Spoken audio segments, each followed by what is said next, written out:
Wow, you all look fabulous. Good morning and welcome.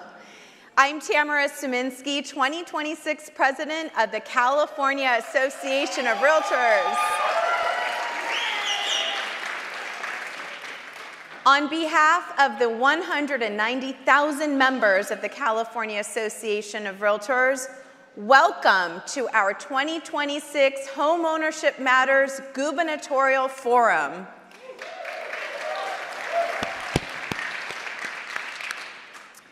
At a time when housing affordability is shaping California's future, today's candidates will share how they intend to confront this challenge head-on to expand real and attainable pathways to homeownership for working families across this state.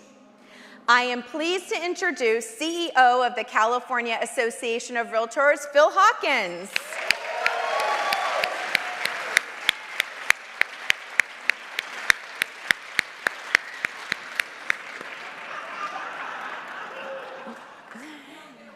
Together, Phil and I will be moderating today's discussion. We are pleased to welcome the leading gubernatorial candidates participating in today's forum. Javier Becerra, former U.S. Secretary of Health and Human Services and former Attorney General of California.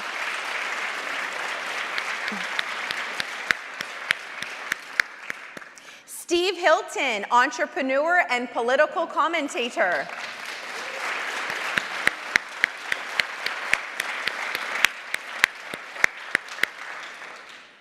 Matt Mahan, Mayor of San Jose.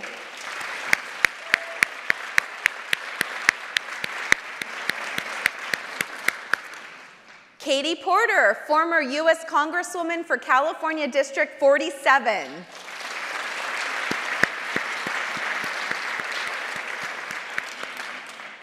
Antonia Villaraigosa, former mayor of Los Angeles and former Speaker of the Assembly.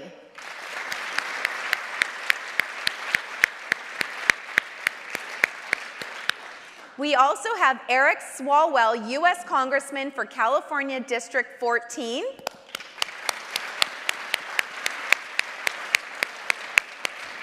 And as you can see, he is joining us virtually from Washington, D.C. today after being called back for a vote related to international events that unfolded with Iran. So welcome all.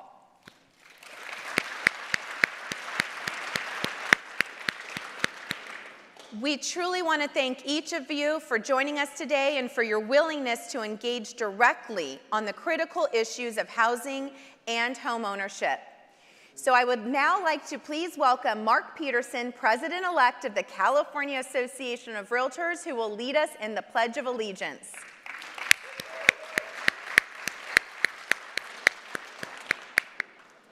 Thank you, President Tamara. So before we do the pledge, I just feel it's so important for us to consistently keep the members of the military in our thoughts and prayers, and just a blanket of security and protection over them, as well as they're doing what they do for us. So if you don't mind, just put your right hand over your heart. I should step aside a little bit. I pledge allegiance to the flag of the United States of America and to the republic for which it stands, one nation, under God, indivisible, with liberty and justice for all. Thank you so much. You may be seated. Don't get too comfortable. No. Why don't you stand up? But thank you, Mark. Thank you, Mark. We are going to now have the performance of the national anthem by another one of our own, Audine Ferris with the Tehachapi Association of Realtors. Please join us.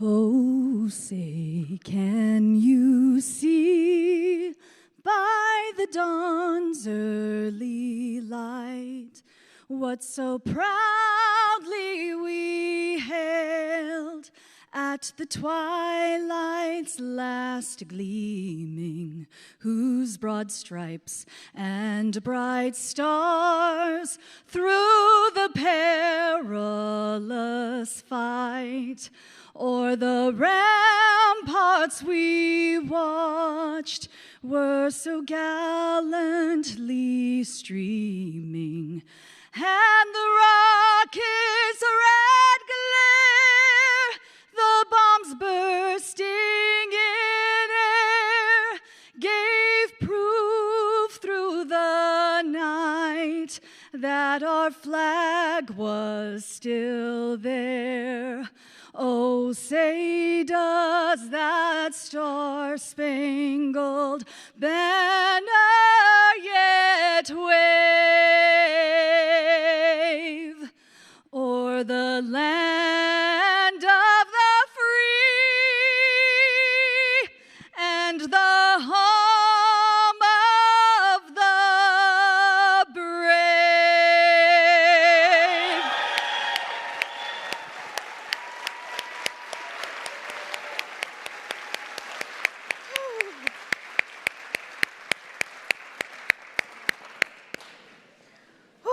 Thank you, Adene, for that amazing performance. Aren't we lucky to have such talented realtors among us?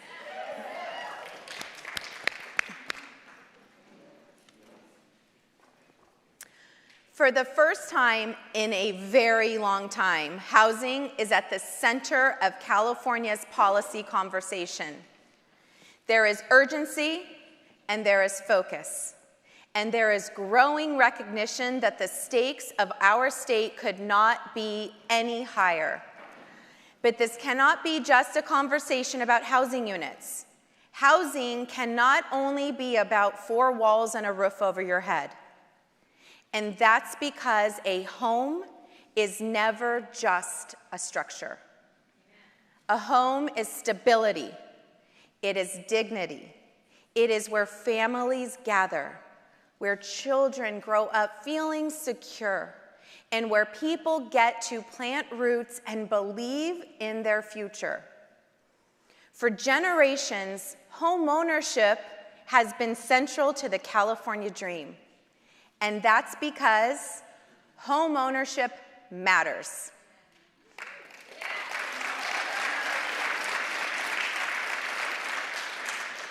Homeownership creates stability and opportunities across generations. And yet today, too many Californians no longer believe that they can be a part of that dream. In California today, more than 80% of families cannot afford the state's median-priced home, which is now about $900,000. The average first-time home buyer is also getting older, approaching 40 years old. Essential workers are commuting further and even leaving our state altogether. And we know that when working families cannot put roots down in the communities that they serve, the long-term strength of those communities is at risk. That is why the California Association of Realtors launched our Homeownership Matters campaign. We want to ensure that as California confronts its housing challenges, we keep homeownership at the center of the solution. That means building more homes that Californians can actually afford, expanding pathways for first-time home buyers, and investing in practical and innovative solutions that help more Californians step into homeownership. Today is about vision and leadership. We have the opportunity to hear directly from the leading gubernatorial candidates on their plans to expand access to homeownership and to ensure that the California dream remains within reach for the people who live and work in our great state. So I want to thank you. Thank you for being here for this important conversation about California's future and the future of homeownership. We are truly looking forward to the discussion ahead.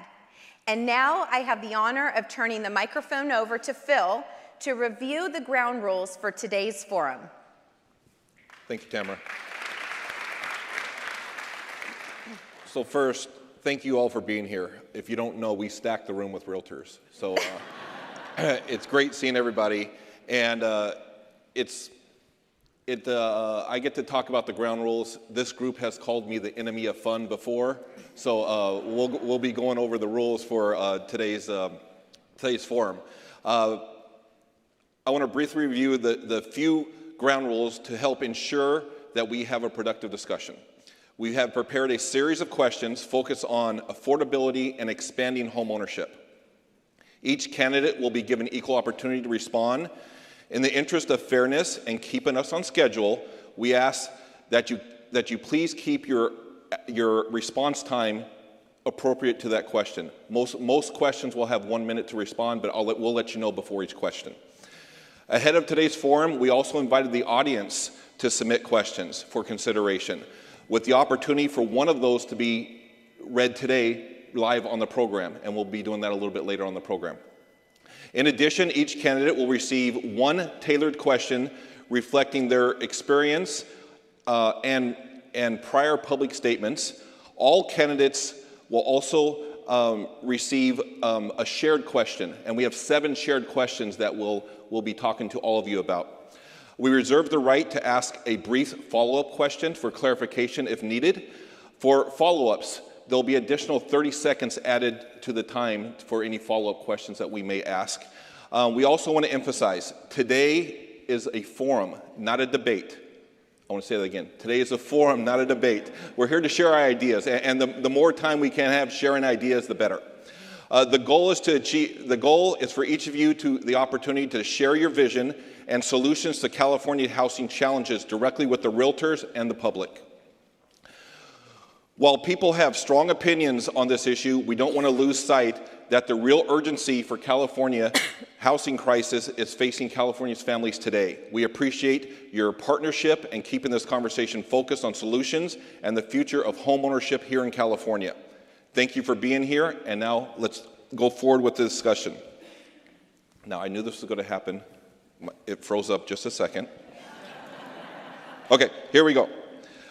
First question is for all of you, and you'll have a minute to respond. And what we're going to do, we'll start with Secretary Becerra, and then we'll just go down the line from there. As Tamara mentioned, homeownership has been a cornerstone for California dream. But today, the dream is much different. 4 out of 5 California families can no longer afford the median price single-family home. Because of that, many hardworking families now feel that owning a home in California is simply out of reach. Can each of you speak to the importance of home ownership and how you would make it a priority in your administration? Secretary Becerra. Phil, let me start by saying that for me, home ownership is more than just buying a house. For me, home ownership is wealth, because I came from a generation where very few of my relatives owned their home, and they would work paycheck through paycheck.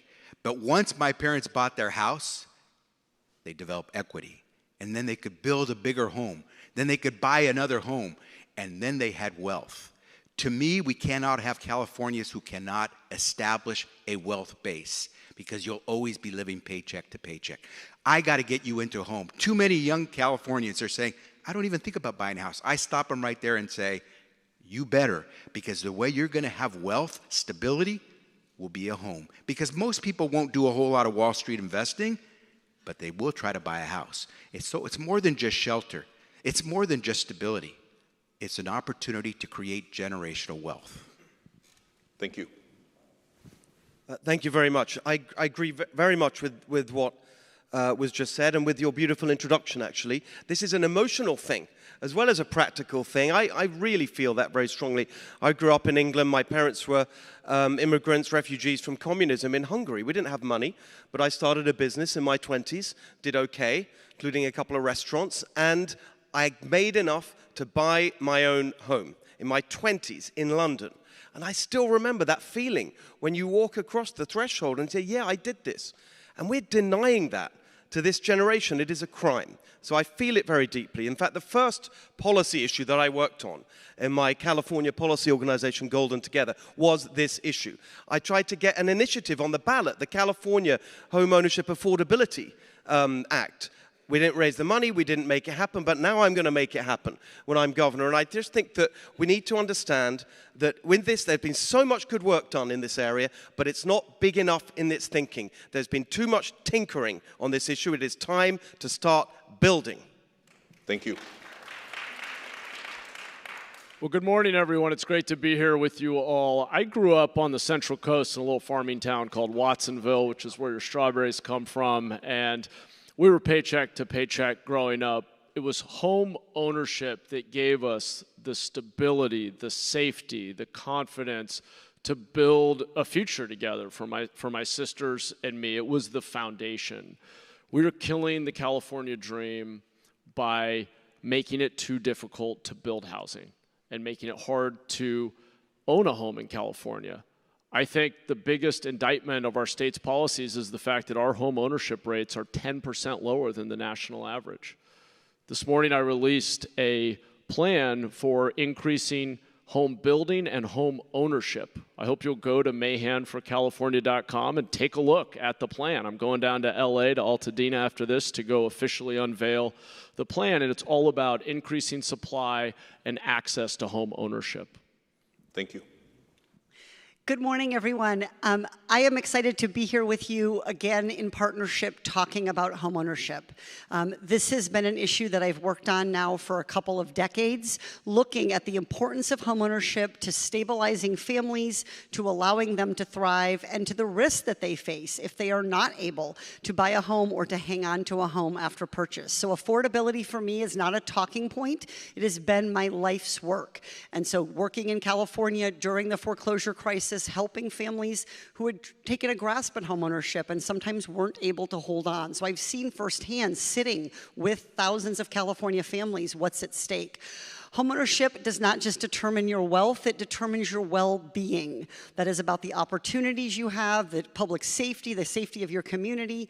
So it's everything for families, and that is what they tell you as you work to find them, often a very tough search, affordable housing in this state. So it is my top issue. It has been my top issue for the entire decade I have been in public service. Good morning, everyone. It's great to be here with you. You know, it used to be that home ownership was the pillar of the American dream. Now for our kids, it's 3 roommates in a crowded apartment. And for some families, it's 2 families to an apartment. I grew up in a home where we rented almost all our life. My mother didn't buy a home until very late in life after I was gone. I bought a home at 25 years old. Didn't have a rich father to give a down payment. Back then, I worked in a nonprofit, and I was able to buy a home. That part of the dream is becoming a elusive memory. And so the next governor is going to have to focus on making that dream come true again. And as your governor, I will do that. Congressman Swalwell. I want to tell you how I know about your members and what you do. I first learned about your profession when I was a kid, living in 13 different homes and going to 11 different schools before I graduated high school. I would circle the real estate listings from the Sunday paper and I'd put them in front of my parents, hoping that we could afford a home finally, because to me, it represented stability, staying in the same school and not having to move. To my parents, of course, it represented wealth. And that was my first priority when I served as a planning commissioner and a city council member in my hometown of Dublin when I came back home after college and law school. And that's why I'm running for governor. We have to be a state where you can take your first job, have your first kid, and God forbid, buy your first home in the same decade. My plan is to surge supply immediately, use executive powers of the office of governor, and make sure that we can fulfill that California promise that too many generations have found out of reach. Thank you. All right, well, thank you all so much. The next question, we're going to start with Congressman Swalwell again, and we'll work our way back down the line, the opposite direction. So many Californians say that the down payment is one of the biggest barriers to homeownership. Others say that the bigger challenge is just the total cost of the home and mortgage. And this all points to the fact that we need to increase supply and streamlining permitting, reducing project fees, and lowering the cost of building new housing. So what specific solutions would you support to expand homeownership opportunities for Californians? On day one, I'm going to put a 90-day shot clock in place for every agency across the state that approves or denies homeownership, new construction builds. We need certainty. A goal to me without a deadline is a dream. Californians are done dreaming. Also, a 270-day shot clock on outstanding litigation. Again, that's the fastest way to surge supply. But you should look at me as someone who has a 14-year record in Congress of attacking this issue. I still have student loan debt today. I know that student loan debt is one of the biggest drivers and barriers getting in the way of homeownership. That's why I partnered with realtors to introduce a $25,000 first-time home buyer down payment assistance plan for teachers. And I want to build on that. And I know you have this Hertzberg bond initiative that would do that. And I want to be a partner with you along the way to put more capital into the hands of young people as they buy their first home. Thank you, Congressman.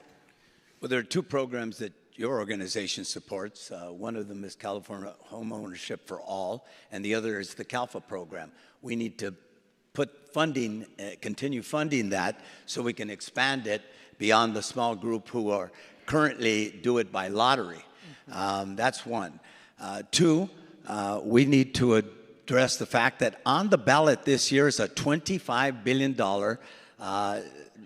bond that will allow first-time home buyers to buy homes. We need to get behind that.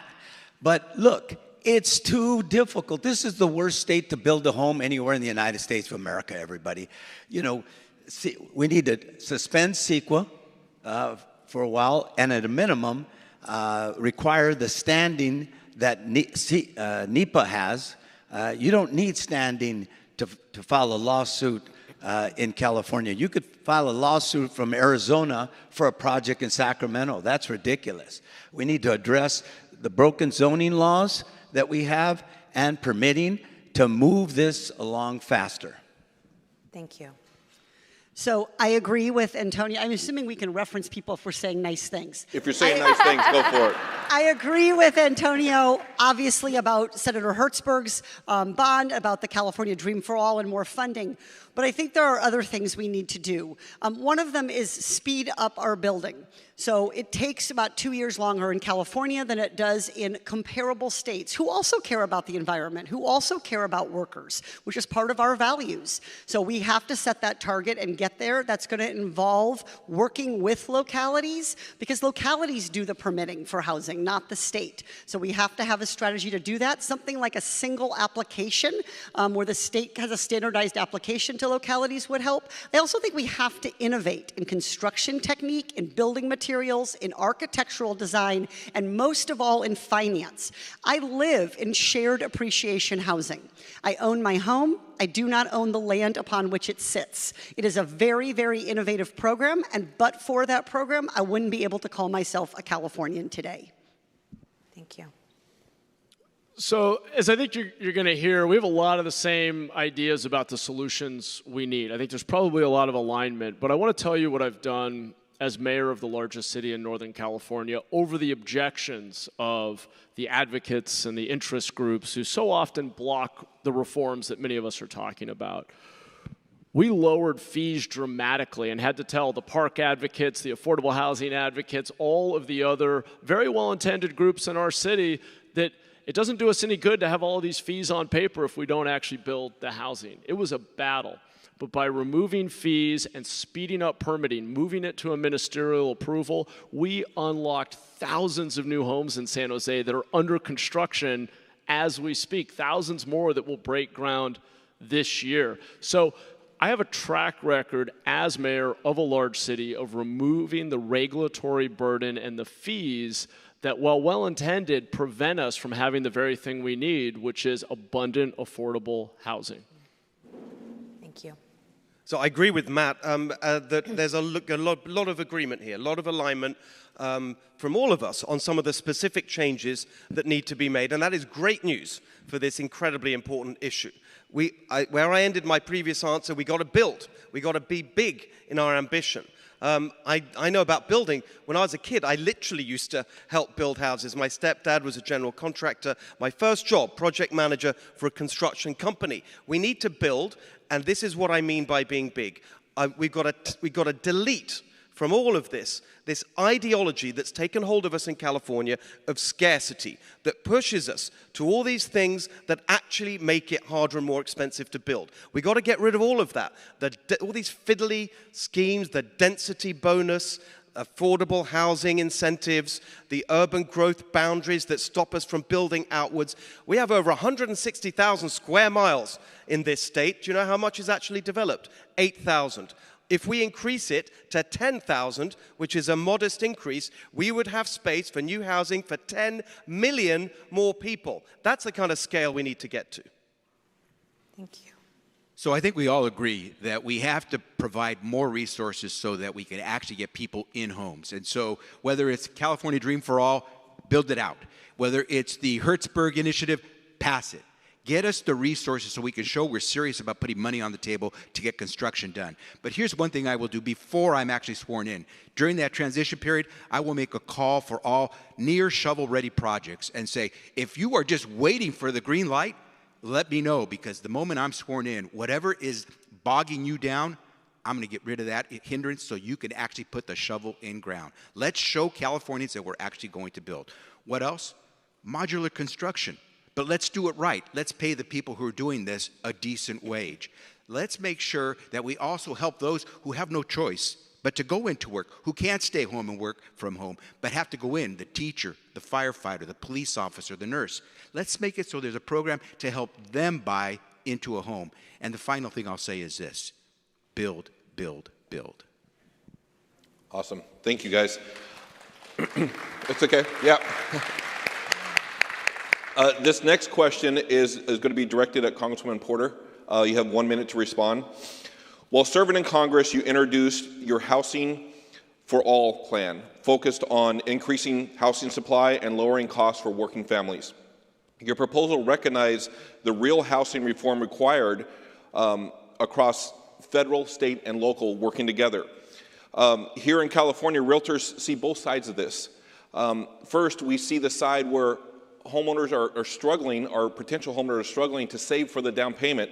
And second, families are facing the high price of homes, the time it takes to build a home, and also the rising cost of home insurance.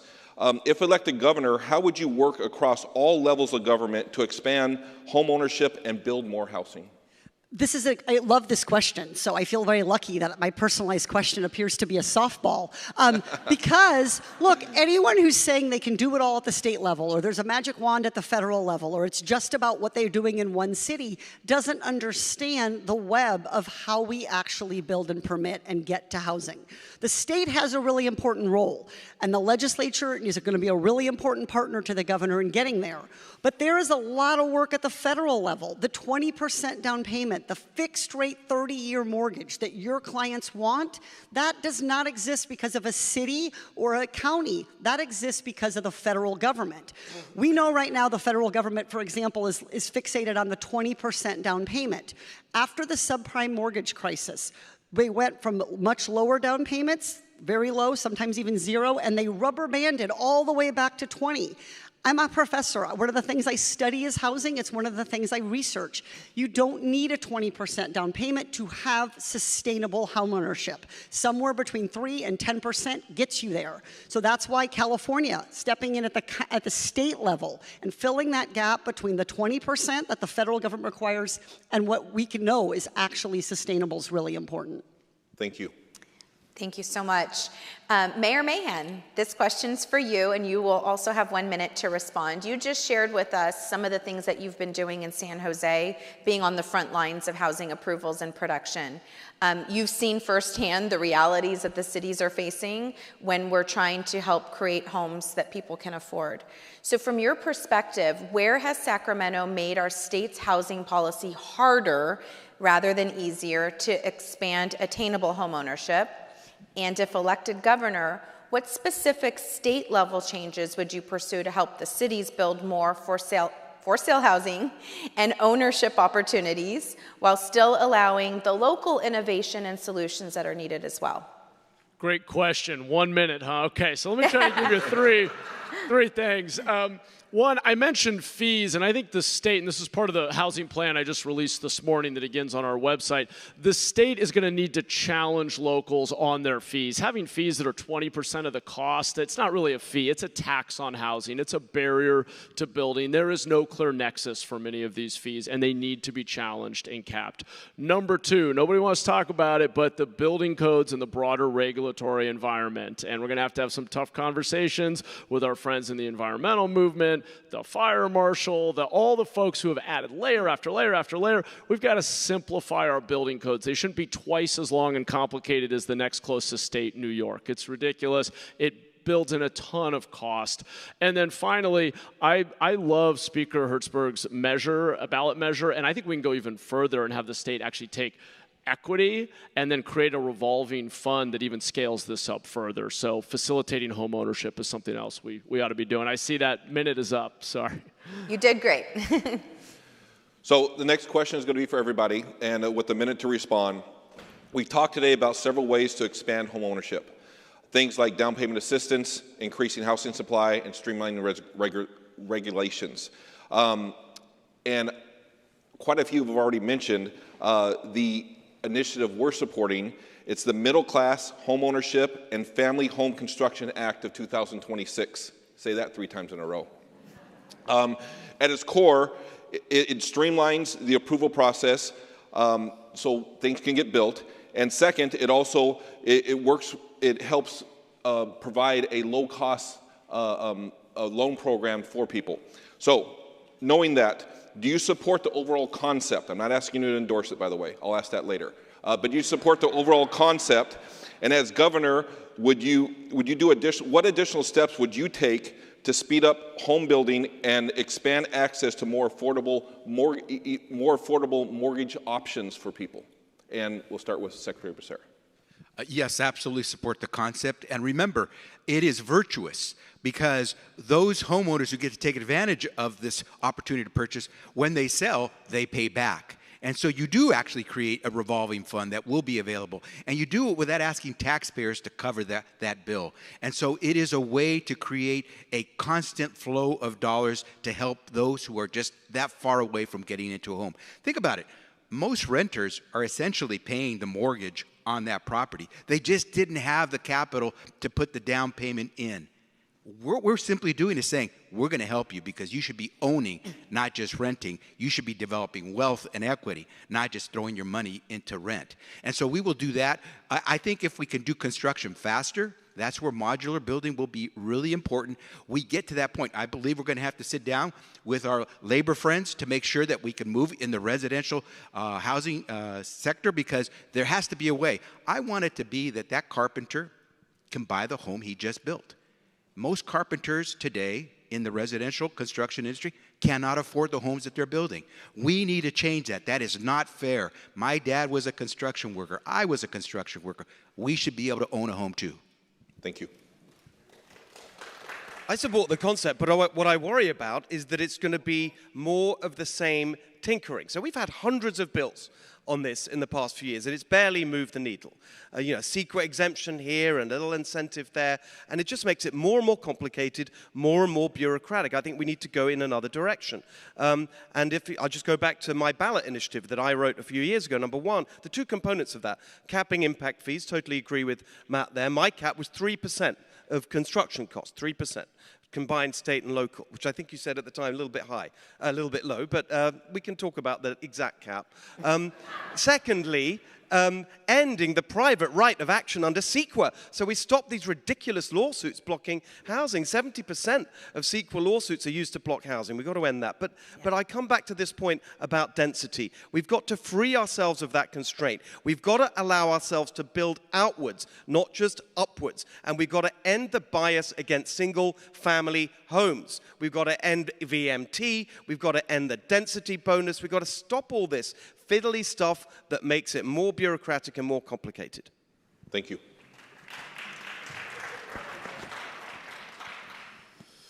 So look, I don't think it's either or. I think we can incentivize building up and have places where we build out. As Steve said, there is a lot of land. Urbanization on the East Coast is significantly higher than on the West Coast, and there are places where we should allow lower density townhomes, single family homes to be built. We also need a development pattern, though, that allows us to build in our downtowns and near transit and remove barriers. Fees are a big one, CEQA reform, liability in general. These lawsuits are driving up massive costs across the entire value chain. And then I strongly agree with industrial production. I've been to a number of factory OS and stack modular, and it's pretty incredible what you can do today. Without cutting labor standards, you can build the exact same housing at 50% less time, 20% less cost. And I think the next phase of this that our next governor should be pursuing is leveraging the state's purchasing power and our ability to incentivize factory built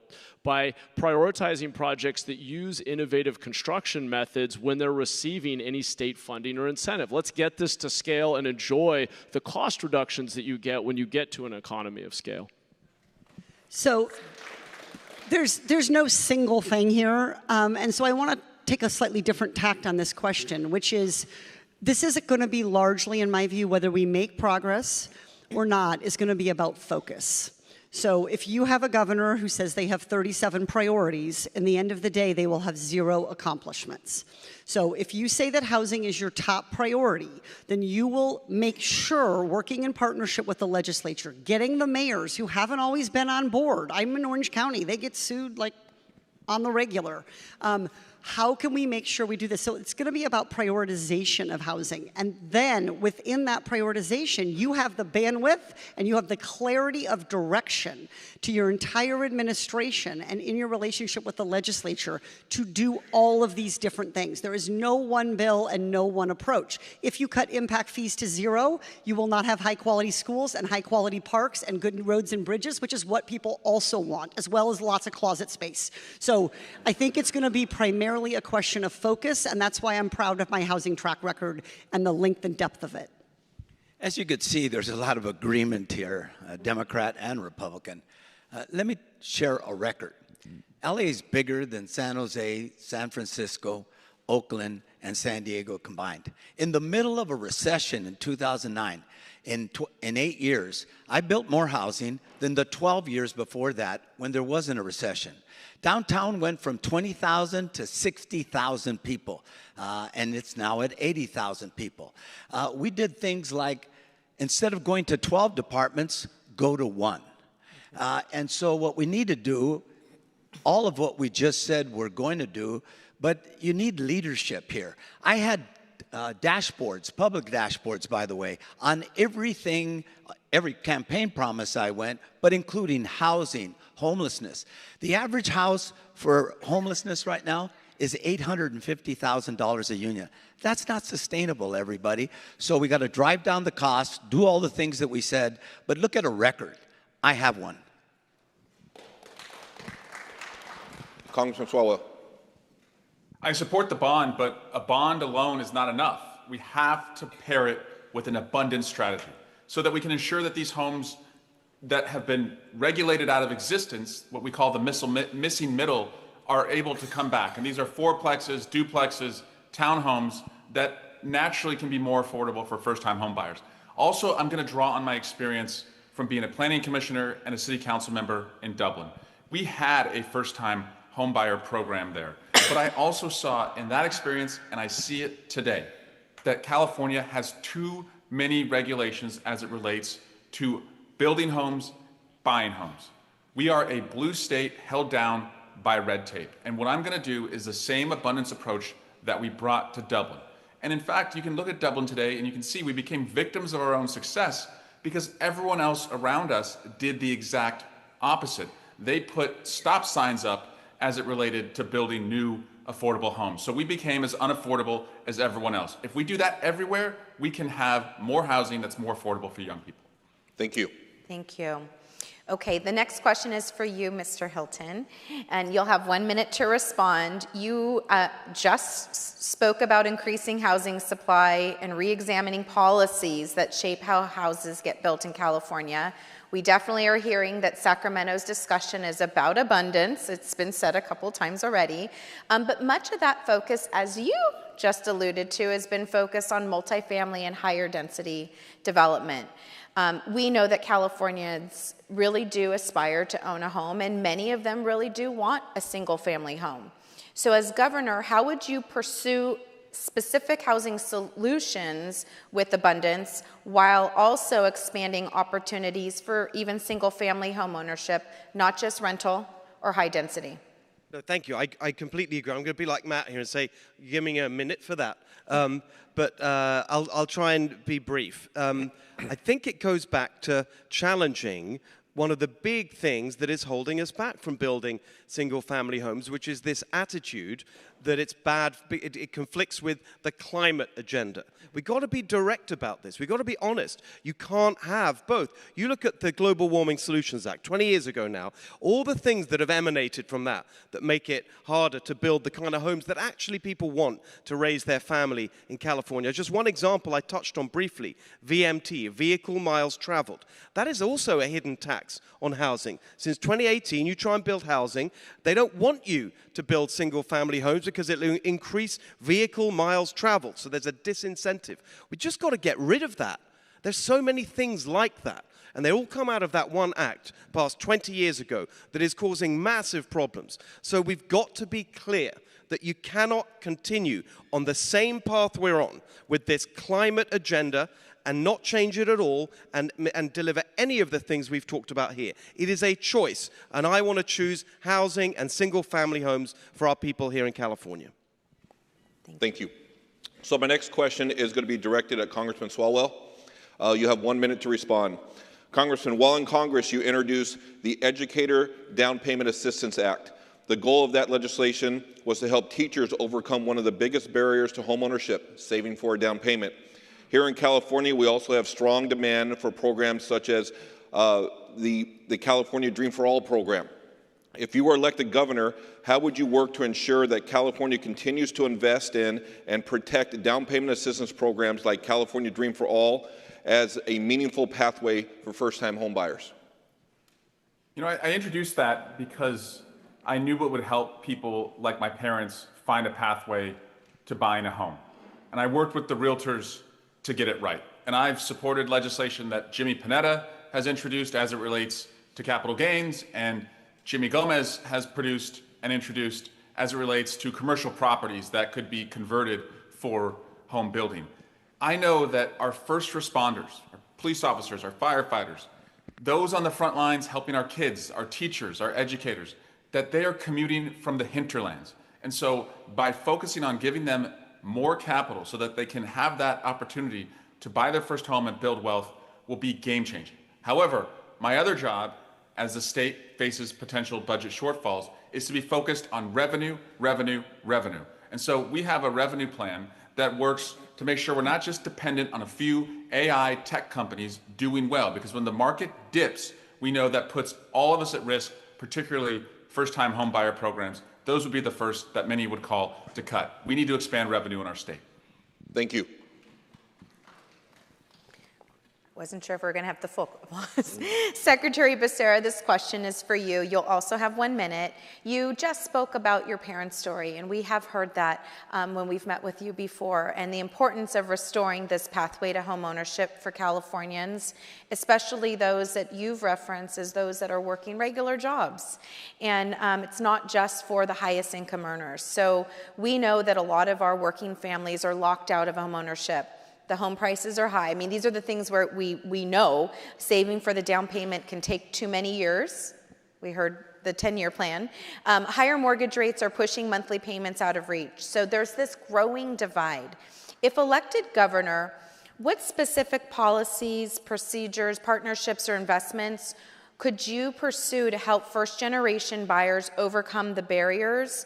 And are there other partnerships to help create wealth through home ownership? Not just access housing, but really achieve this long-term stability that you talk about. We have tremendous number of stakeholders who are already trying to help these communities. But what I will tell you we must first do is show Californians that we're actually building more homes. If they see that there's actually something being constructed, they're going to feel that they have an opportunity to be one of those purchasers. So first, shovel in the ground. Let's prove to Californians we're actually going to build. And all sorts of housing. It's got to be the multi-family housing. It's got to be the single-family housing. Give people this optimism to believe that they may be able to get in. Secondly, we can't have Wall Street being the competitive bid against a first-time home buyer. That is unfair. And we have to make sure that we have people who are looking to purchase those homes. Third, I think we have to get to the point where we make these homeownership for Californians come true by making sure these programs are expanded. The Hertzberg Initiative will be crucial to show that we're actually going to put our money where our mouth is. And if we do that, people like my parents who just simply work hard, never complain, will have an opportunity. Because you know what? Those folks never will renege on a loan. They are the safest bets. They just have to be given a chance to prove that they will always pay monthly. They just need a little help with that down payment. Thank you. Mayor Villaraigosa, this question's for you. You have a minute. You served in the legislatures up here in leadership in Sacramento. You've served as mayor of Los Angeles. Given your experience working across the different levels of government in housing policy, if you were elected governor, how would you work with policymakers to keep homeownership a central part of your administration? One of the things we're going to have to do, I learned a lot about what Sacramento does with unfunded mandates on cities and counties. One of the things we're going to have to do is work and collaborate with cities and counties. It's not just going to be the state, as you said a few minutes ago, it's also the federal government. It's an all of the above strategy. We've got to get cities and counties to understand the law's the law. They're going to have to start building, but one size doesn't fit all. Some cities are going to do a lot more single-family housing. Some cities are going to do a lot more condos and multifamily housing. One of the things that I intend to do is work with the legislature to understand that one size doesn't fit all, but make sure that the cities and counties understand that we're going to have to build that housing and conform with the law. Thank you. Okay, so this one is for all of you. We will give you each a minute to respond, and I'm going to start with Congressman Swalwell and work our way down again. We'd like to actually turn to a question from one of our Realtor members. We gave everyone an opportunity prior to the forum to submit questions, and one was selected to be shared live. So each of you will have the moment. This question comes from Aaron in Sacramento. Given that insurance is directly impacting real estate transactions and property affordability, how would you collaborate with the new insurance commissioner and the legislature to implement both immediate and long-term reforms to the California insurance market? Congressman Swalwell, we'll start with you. The cost of homeowners insurance today and the overexposure of the FAIR Plan, which by the way is about $800 billion, threatens to tank the entire housing market. And it's a housing market, as you know, that is already unaffordable. So first, what I'm going to do is work with firefighters. I'm endorsed by the California firefighters. They are experts in wildfire prevention, utility modernization, and work with them to make the investments so that we can address one of the biggest drivers that's causing insurance rates to go up. Second, I'm going to make sure that we hold utilities accountable. We're going to investigate the link between utility-caused fires and the withdrawal of private insurance and make sure that when utilities have to pay, that it's not passed on to the ratepayers. I know that there are enough barriers right now to buying your first home. As I said, you have a whole state of folks who have too much student loan debt. That's a barrier to the down payment. But the homeowners insurance crisis in California is a separate barrier that I have to focus on day one as governor. Thank you. Mayor Ragosa. At a time of climate change, this is the only state that didn't do catastrophic modeling, the only state that didn't do reinsurance, and the only state that it takes longer than 18 months to pass a rate hike. And what I've said to people, when you realize that the entire market has left California, look in the mirror. It's you that pushed them out. And so the next governor is going to have to work with the insurance commissioner to make sure that we're addressing those three big things. Because let me tell you, I'm on the unfair plan, and it won't. And when my house, if my house goes down, I won't be able to get a fraction rebuilding that house. And so the next governor is going to have to cooperate and collaborate, but also squeeze that budget to make sure that we're moving ahead and getting into the new age, not the stone age, with respect to insurance. Thank you. This is why I like to sit next to Antonio, because he's right about a lot of what he just said. So I absolutely think that the governor is going to have to act in partnership with the insurance commissioner. An elected insurance commissioner only has one incentive, which is to drive down rates to where insurers actually leave. So the governor's going to have to provide some of that political cover. I think our current insurance commissioner waited too long to enact the reforms that were needed to where we already had folks exit.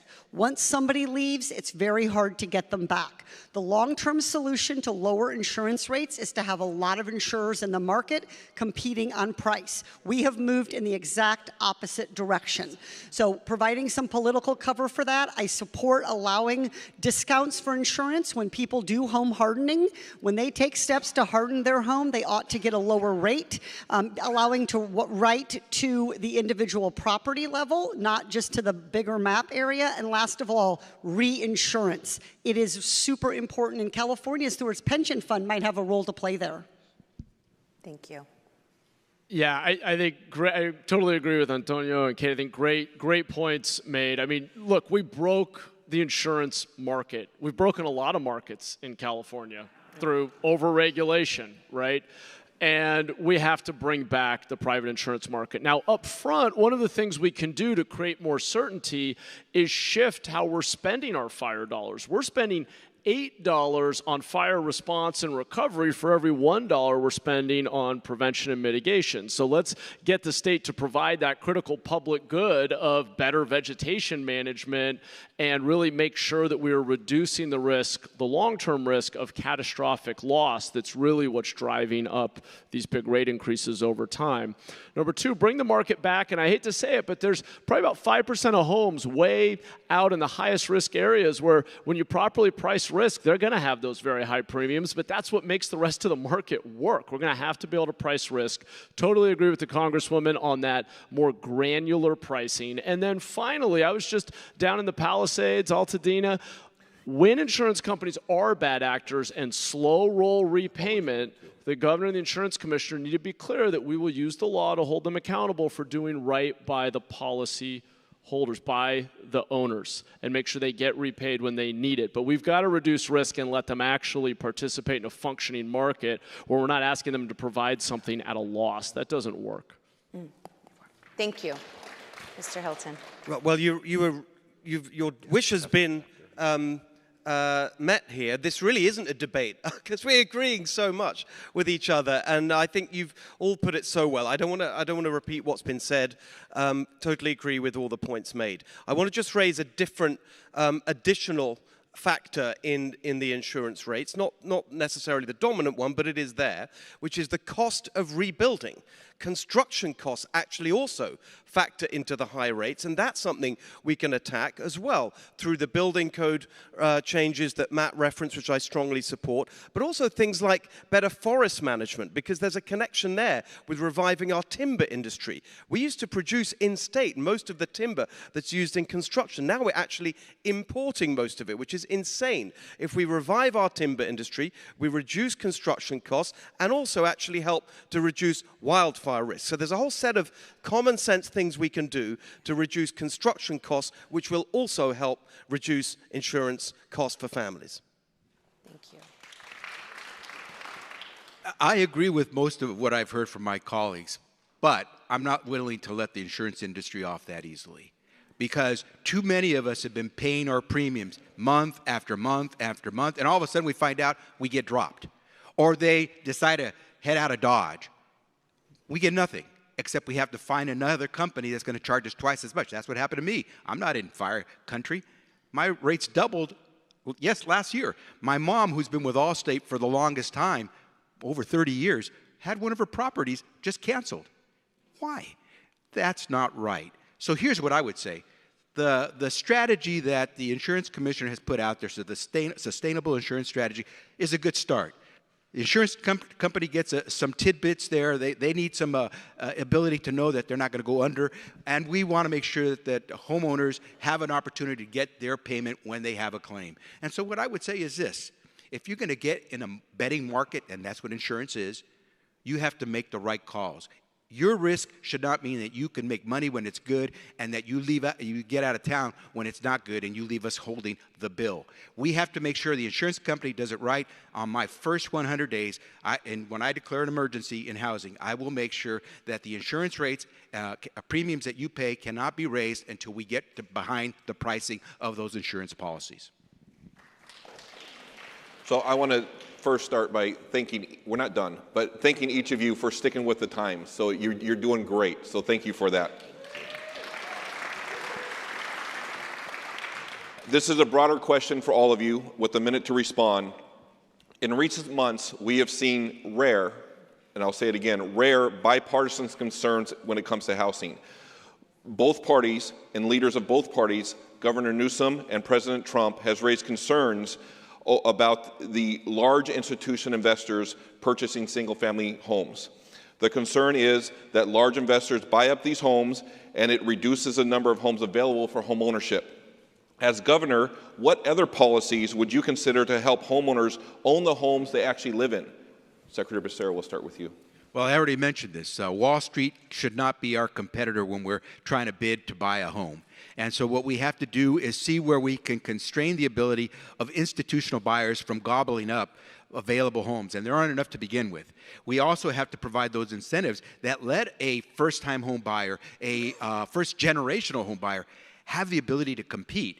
But what I don't want to do is I don't want to simply make it possible to have prices go up because now you got a whole bunch of high-paying bidders who are going to compete against individual families. So we have to put a brake on the ability for Wall Street to come in.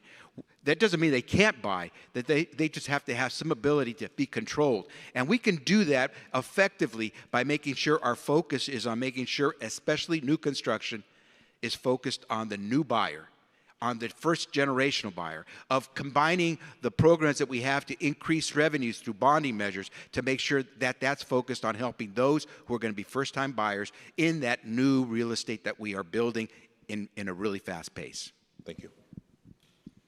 So I agree with the principle, and you put it very well. But in practice, I think it's a very concentrated problem rather than a widespread one. If you look at the total amount, it's less than 1%, I believe, of the housing stock nationally is in institutional housing, less than 1%.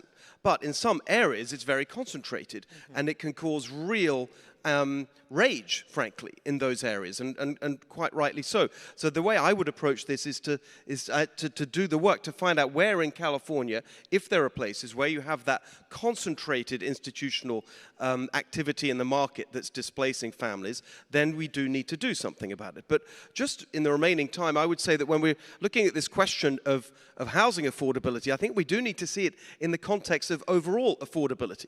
All these other things that we need to do. Part of my plan to reduce costs for Californians, your first $100,000 tax-free, $3 gas, cut your electric bills in half. There's a whole policy plan for all of these things. If we reduce costs across the board, that will also help with the housing affordability issue. Thank you.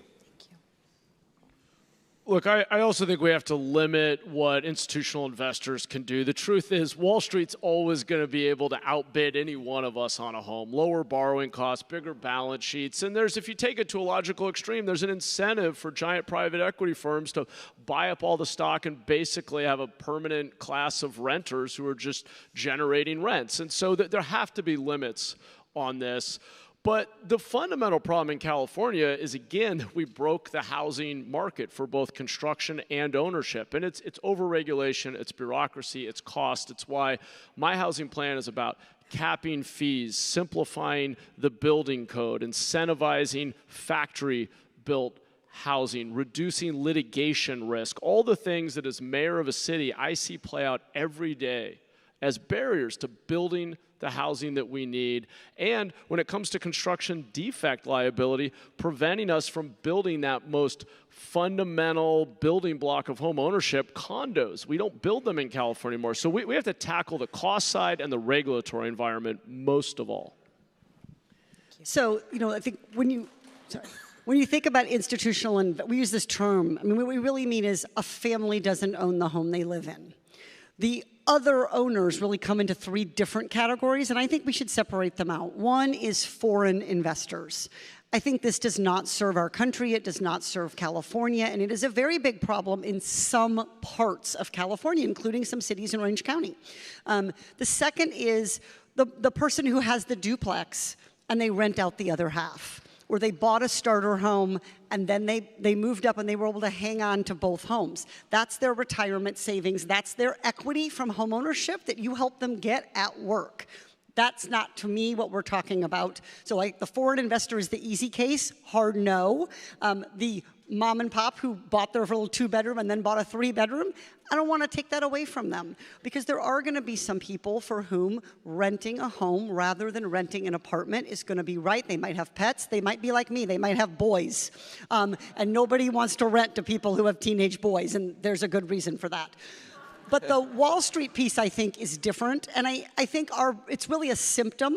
It's not itself the problem. It's a symptom of all the things that are broken. So if we're solving everything else, that problem will diminish on its own. I'm with Katie. There's a difference between small investors, 5, 6, 7 units, and institutional investors. It's actually 2% in California, not 1%. I'm not for it, and I think we need to limit it. I'm with Mahan, and maybe because we were both mayors. Everything you said is exactly what we need to do. But there's some other things. We have excess city, state, county land that we could use for first-time home buyers, that we can use for workforce development. As has already been said, we need an all-of-the-above strategy. It's market rate, it's workforce, it's affordable, and it's homeless housing. And as I said, that homeless housing can't cost $850,000 a unit. Tiny homes, $100,000, $130,000. We need to do an all-of-the-above strategy. I agree with my last two colleagues. Thank you. Thank you. We want California homes to be for California residents, not REITs. And so my first priority will be to shift the market away from this safety deposit effect that institutional investors have brought, but do it so by creating exit incentives that encourage large institutions who own many of these properties to sell their homes to single-family holdings rather than to other institutional investors. Also, we could put in place what I see an exclusive 30-day rule that if an institutional investor owns a home, that it has to first be shown to a family. But really, to attack this issue of home ownership in California, it has to be surging supply. So my entire housing plan is about, as I call it, putting shot clocks in place so that we surge supply, make sure we have decisions made much faster, get rid of the uncertainty that drives up costs and brings down pathways to home ownership. Thank you. So this question will also be for all of you. We will start with Congressman Swalwell again and make our way back. In 2017, we know that Governor Newsom pledged to build 3.5 million homes by 2025, and that was a very ambitious goal. It was later revised to 2.5 million by 2030, and these targets helped frame the housing conversation around measurable production goals. But meanwhile, we have California home prices, which are still increasing and remaining more than twice the national average. So we've already talked about, I mentioned the average age of the first-time home buyers approaching 40 years old. So the last hour, we've really actually talked about expanding pathways to home ownership. So if elected governor, what specific measurable goals would you set? Whether it's just for housing production, but for expanding the actual home ownership. And then what does success look like to you at the end of your first term? How would you measure whether California is really expanding access to homeownership for the working families? And how could you track whether California is increasing this access for our working families? I'm going to start with the last part of the question, because the goal has to be, as I said at the start, that we're a state where you can take your first job, have your first kid, buy your first home in the same decade. And so to get there, the measurements that I'm going to look at, the dashboard that I'm going to have, is the new housing starts. You know, is it 100,000, which is about on average what it is right now, or is it 300 to 500,000, which is what we're going to need to do to meet our 2030 goals and beyond. Second, I'm going to look at apartment rental rates, because I know that if those are too high and we don't have enough supply of apartment housing, then saving to have a down payment is going to be too far out of reach. Also, we'll continue to check in with our realtors, as I have done for the last 14 years, asking about the average days on the market, as well as asking about the median home value in different communities. Finally, it's very, very important to me to make sure I understand the average age of a first-time home buyer. As I said, that has to come way down, otherwise the California dream is too far out of reach. Thank you. You know, that's the problem, isn't it? Yeah. People keep on putting goals and don't put a plan. I had goals, but I had a plan. You know, Eric just spoke to, the Congress member just spoke to dashboards. I had dashboards 20 years ago. Dashboards for crime went down 48% in LA. Dashboards for building light rail, built more light rail than anybody in the United States. Dashboards for environmental, built #1 American city in reducing carbon emissions, #5 in the world. Dashboards for education. Graduations rates went up 60%. So yes, we should have a goal, but more importantly than a goal, we should have a plan that gets us there. And that's the difference between people that are just running and people that have actually done this before. And as mayor, that's the closest thing to, mayor of LA, that's the closest thing to governor that we have. So Phil, you asked for specifics, so I want to be really specific about the 3 metrics I would look at, recognizing that there might be more, but these are 3 that come to top of mind based on what I think. 1, how long it takes to build. We are not going to bring down the cost if we are increasing the time. Time is money, right? It's a higher interest rate, more financing, higher labor, all of those things. So can we build our housing at the same speed as our competitors, similar states? That's 1. Number 2, what percentage of people's income are they spending on housing?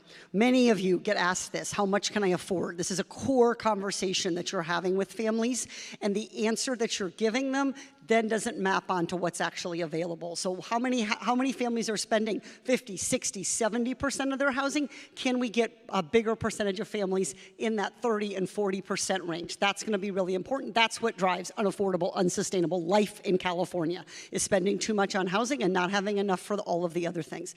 The last one is going, oh, hang on. Shoot, I might have to come back. Okay. The 2 were really good. Really, the last one was really good, too. It was a good 2-point plan. Yeah. Better 2 than 0. Yeah, exactly. So probably like all of you, I am sick and tired of these big numbers that are disconnected from reality. We're going to build 1 million, 5 million, 10 million homes. Why not say more? It just doesn't mean anything. And I think, if you've actually been in an executive position and had to deliver outcomes, you look at rates of change. You look at key input metrics. I helped build a couple of tech companies as CEO, had to report to a board of directors every 90 days for about a decade, now lead a large city. And what I think it's pretty simple. I think right now, if we want to unbreak California's housing production market, we need to look at the cost per square foot. And it gets into all the things we're talking about. And again, in a minute, I can't do it justice, but if you go to mayhanforcalifornia.com, I give you the 15 things I would do as governor.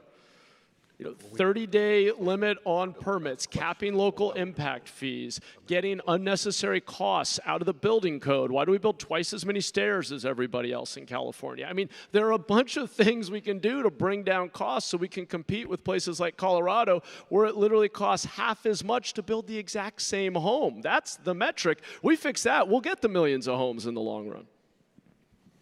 Thank you. Oh dear, we're strongly agreeing again. This is a total nightmare. Total nightmare. Maybe I should, also, Katie, I'll offer you a third one, maybe you'll take it, which is just the basic number, was the home ownership rate. What proportion? Was my third idea, by the way. Okay, very good. So we're now, Really? we're the lowest in the country. California, the home of the California dream, we have the lowest home ownership rate in America. That is not okay. I want to just talk about the question that others have touched on, which is like, if we all agree so much, why is it so bad? Why isn't anything happening? And I think you've got to be clear that you need an attitude to blast through this bureaucracy and to stand up to the interests that are holding us back. Because it seems to me that by the time all these great ideas and this consensus gets to the legislature, it all ends up killed by lobbying and nonsense and the interests and the unions and the environmental groups and all this blob of bloat that actually crushes our good intentions. So we've got to take that on. Whoever of us gets there, we've got to be really tough with the interests that are holding us back. Thank you. I absolutely agree that you have to base much of this on home ownership. If we're not moving the dial, we're not really helping people, because we want them, as I said, not just to have a shelter, we want them to have wealth. And so home ownership rates have to increase. A couple of things that I would absolutely do. I already mentioned one. Day one, make sure I'm looking for those shovel-ready projects, because I need to inspire Californians to believe that we're actually going to build. So let's get those going. That will help us show production is moving. The second thing is we need to get those commercial buildings that are empty and convert. I know it's going to be expensive, but you know what? They're located right where the jobs are. And you wouldn't have to have the worry of having to commute an hour and a half if you were living in the building close next door to the building where you work. So let's figure out how we do conversion so we can make sure that people have housing. The final thing I'll say is this, and I have to give you a tip of the hat.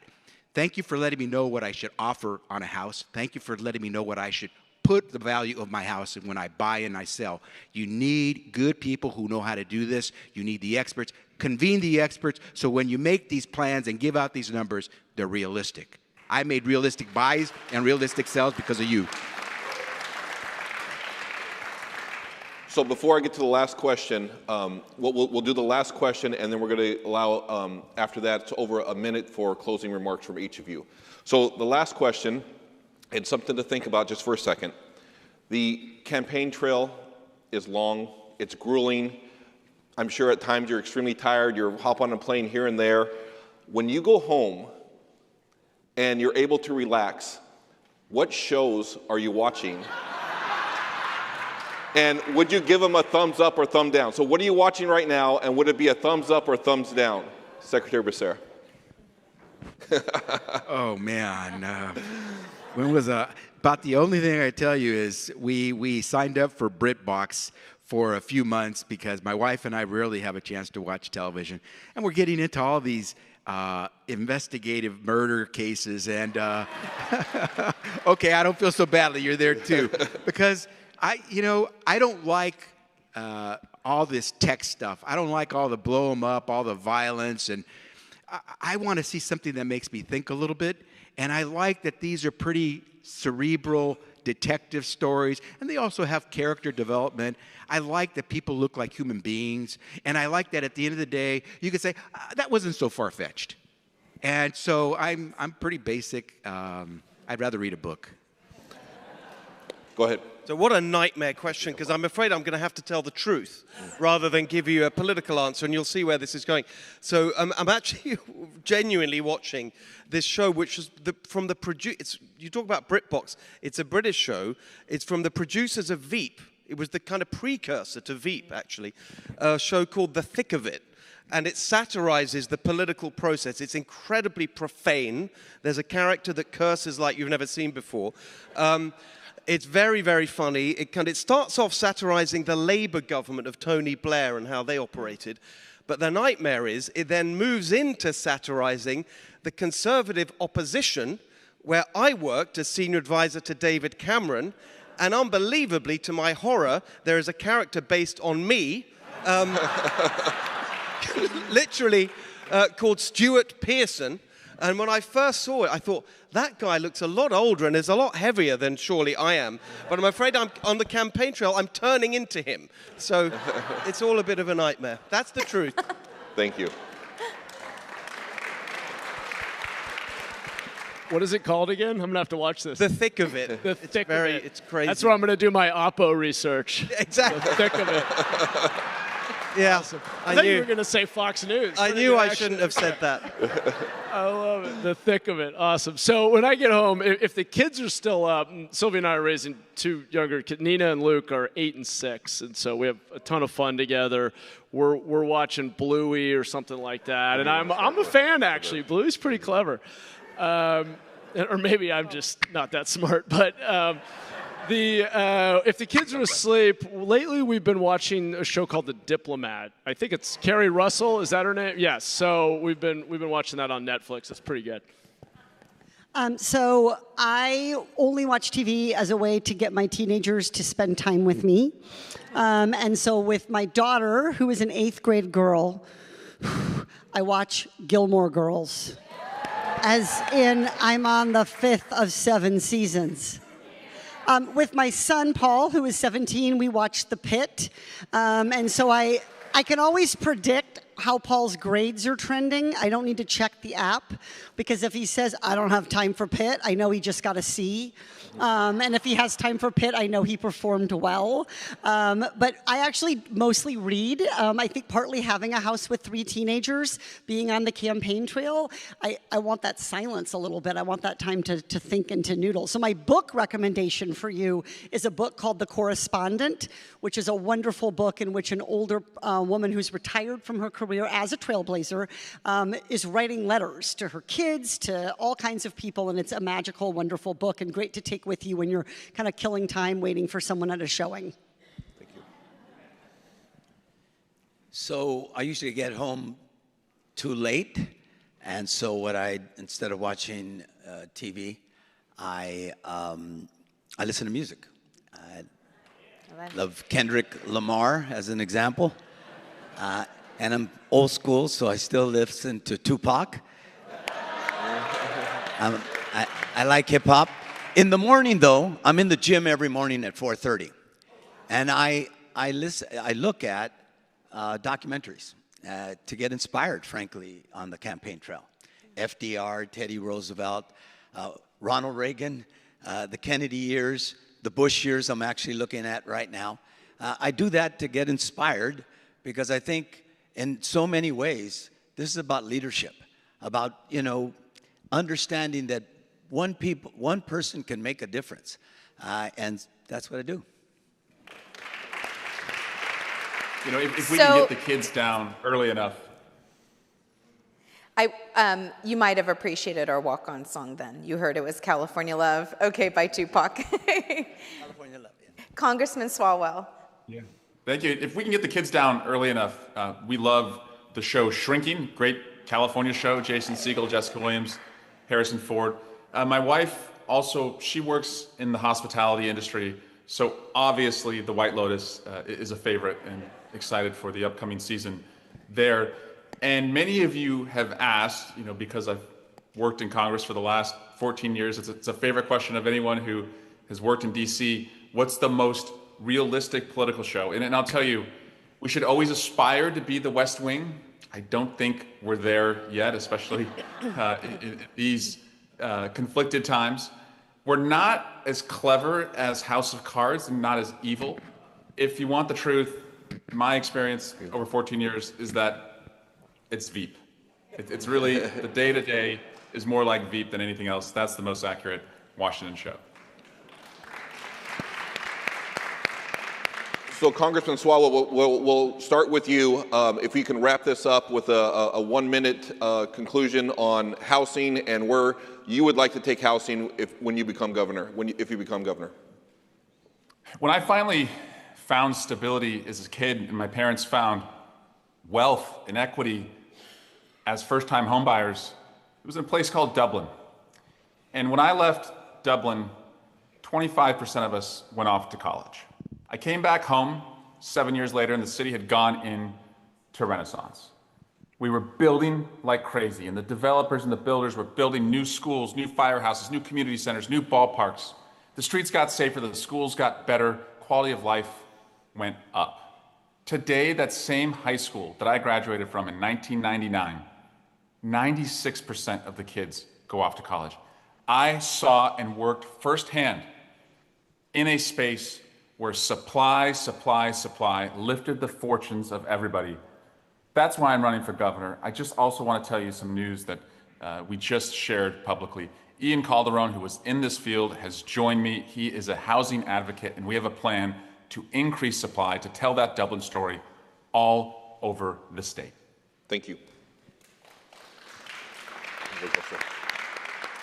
First of all, I want to thank all of you for being on the front lines of homeownership.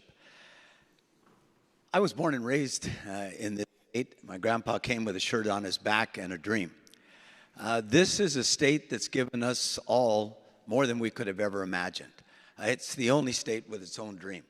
But let's be clear, that dream has lost its luster.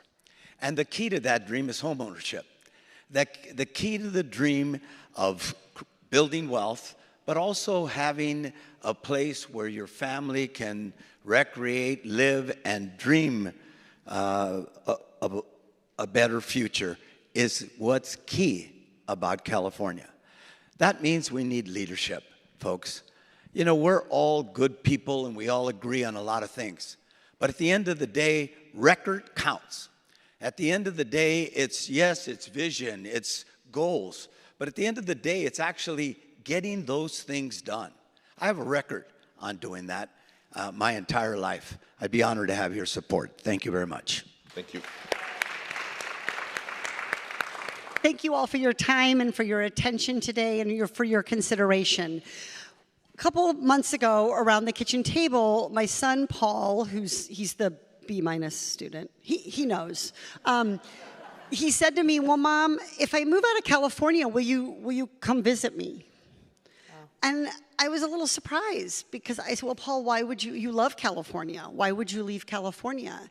And he said, "Well, I'm thinking I might want to have a family and I might want to have a house. And I know that means I have to leave California."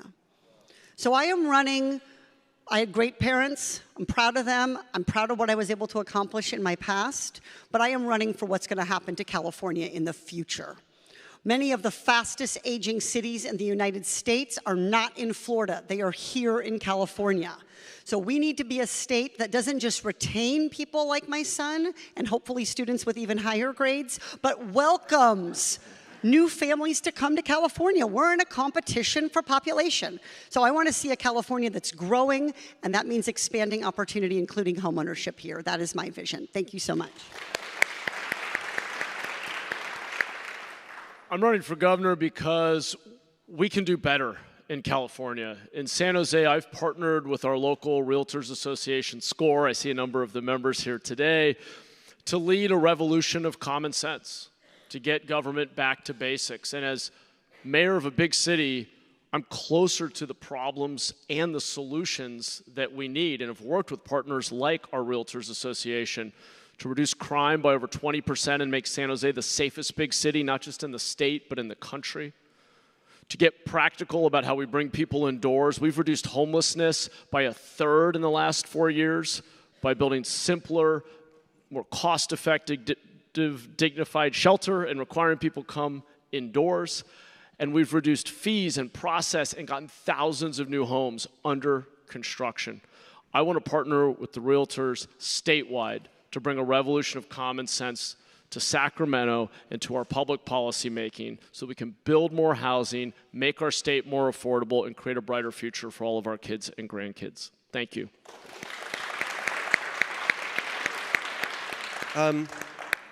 So I want to go back to that character in the thick of it. And I want to talk about the real Steve Hilton. About 20 years or so ago, there was a magazine article written in the UK about the plans for the incoming administration. And the headline was California Dreaming. And the piece said, Steve Hilton, David Cameron's policy guru, is inspired by California. I'd never been to California at that point. Is inspired by California and wants to make the UK more like California. Now, I don't think there's a single policy advisor anywhere in the world, frankly, that would want to ape the policies of California today. But remember what that represents. This place that we are so proud to call our home and that we love so much used to be the best place in the world to start and raise a family because of the dream of home ownership that we call the California dream. That's what we need to get back to. And the last thing I'll say is, I'm afraid only one of us is going to be governor. But I love the fact that we agree so much here. And if it's me, then I would be truly honored to take all these ideas and all these great people and work together to restore that California dream of home ownership.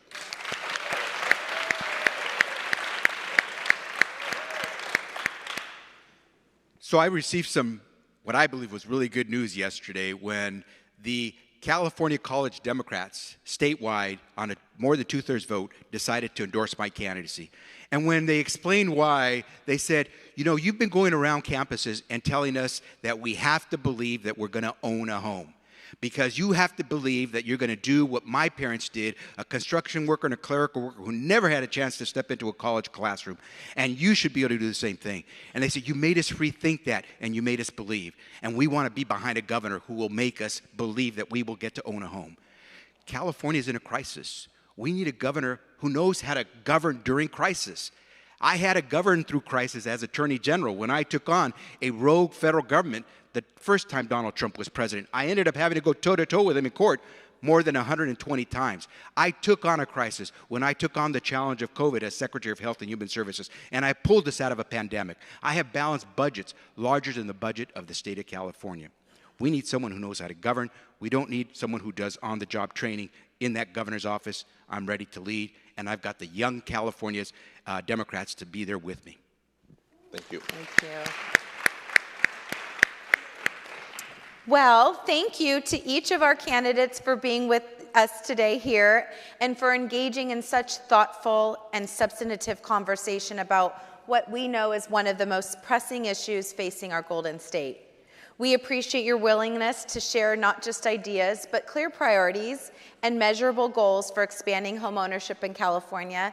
And the bonus is you all agree on a lot of things, so thank you. Because today's discussion definitely reinforces what is so important. Housing policy is not abstract, it is deeply personal, and that's been reflected today. It does determine whether the young family can put down roots, whether a teacher can live near the school where he or she works, and whether the next generation believes that the California dream still belongs to them.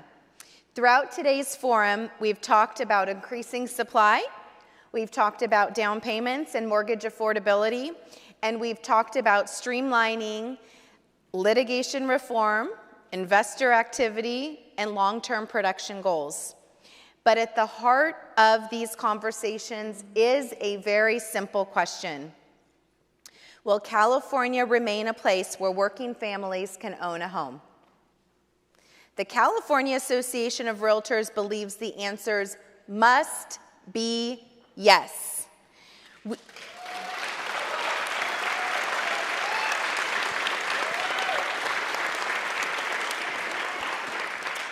We represent over 190,000 members across this state. You are the professionals who work every day in your communities, helping families navigate the path to home ownership.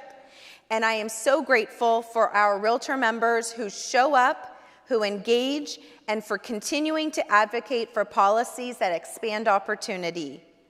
Home ownership matters, opportunity matters, and community matters. The work ahead will require partnership between state leaders, local governments, industry, our realtors, and the families that we all together serve.